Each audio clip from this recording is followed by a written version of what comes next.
There was one particular investigation that had a interesting beginning, in the sense that one day I was called by the chief of police in Ketchum, Idaho, and I had a relationship with him for a while because I had come to the conclusion that there was major cases to be made in Sun Valley. And he called me and said that one of his officers had recently had a female, come to him about her husband. And it was a typical divorce situation where the husband and wife had been fighting over the kids and the money for quite a bit of time. And the husband had drugged the wife through the mud during the divorce, and the wife was looking for a way to get even with the husband.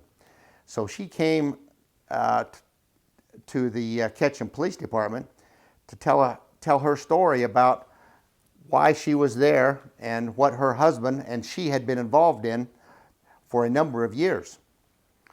And she told the story to this officer who called me and thought that it would be something that I should talk to her about. So I drove up to Sun Valley and spent quite a bit of time with this female, who told me that she had in a few years before talking to me was living in Southern California, and her husband had gotten involved with an organization of drug smugglers, marijuana smugglers, and they were making millions of dollars a year smuggling Thai marijuana out of Southeast Asia and bringing it into the West Coast and selling it for millions of dollars. They would buy marijuana in Thailand for pennies on the dollar, in the sense of for a few dollars you could buy a pound of marijuana, and for that same pound of marijuana they could sell it in Southern California for thousands of dollars. And the only problem they had was getting the marijuana from Thailand to Southern California. Most of these guys were all surfers that had traveled the world looking for the perfect wave, and that's how they found Thailand, is through their surfing.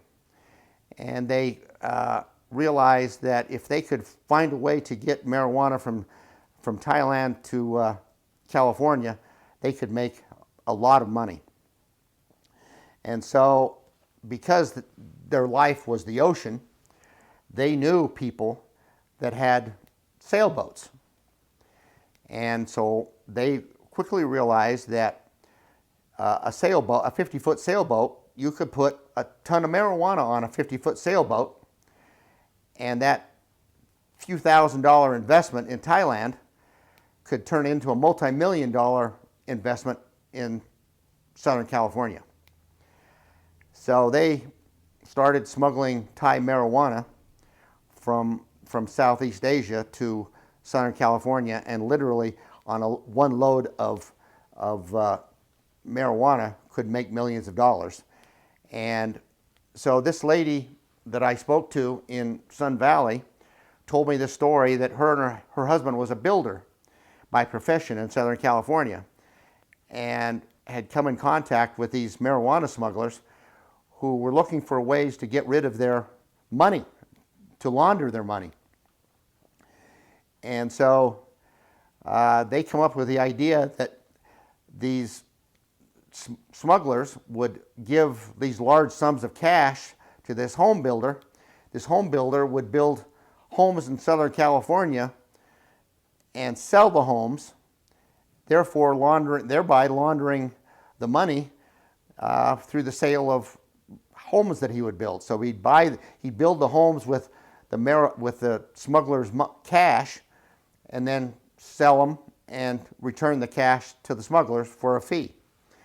And this lady would tell me how in Southern California, her job was to go from bank to bank, with a briefcase full of cash, converting the cash to cashier's checks at banks.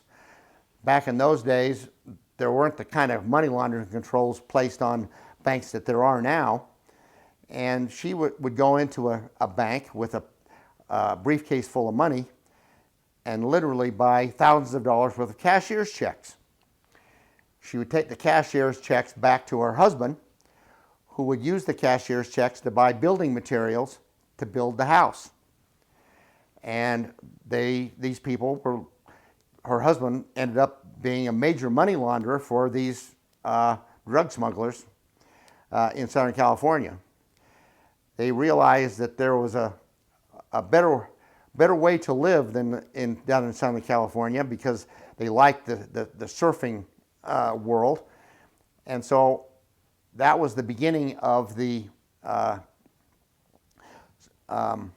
snowboarding craze, where instead of skiing, people were snowboarding.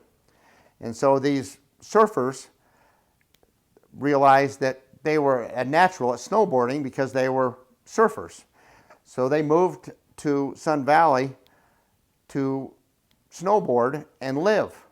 And they could live a very good lifestyle in Sun Valley with all their millions of dollars, but yet do all their illegal activities in Southern California and Southeast Asia.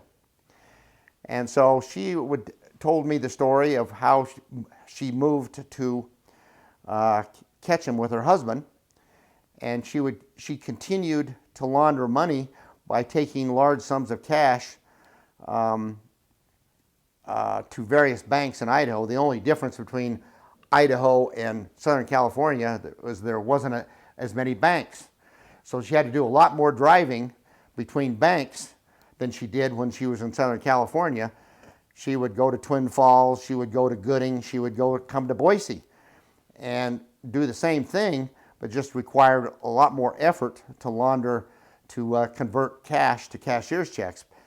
So she told me that she would take these cashier's checks back to her husband in Sun Valley, and her husband had started doing the same thing in Sun Valley as he was doing in Southern California. And in fact, she told me that a athletic club in Sun Valley had been built entirely with proceeds from marijuana trafficking. And so the first thing I had to do was, her story was so hard to believe that I had to verify that she was telling me the truth. And so she told me some bank accounts that she used where some of these cashier's checks were deposited. So we proceeded to subpoena some of these bank accounts to determine whether we did in fact find cashier's checks in some of these bank accounts. And long story short, the amazing thing is we found bank accounts that had nothing but thousands and tens of thousands, hundreds of thousands of dollars worth of cashier's checks deposited into these construction accounts that were used by her husband to build large million-dollar houses and big buildings. And so that was the beginning of that investigation that literally lasted for years, that took us around the world, tracing millions of dollars in drug money that were deposited in various locations around the world.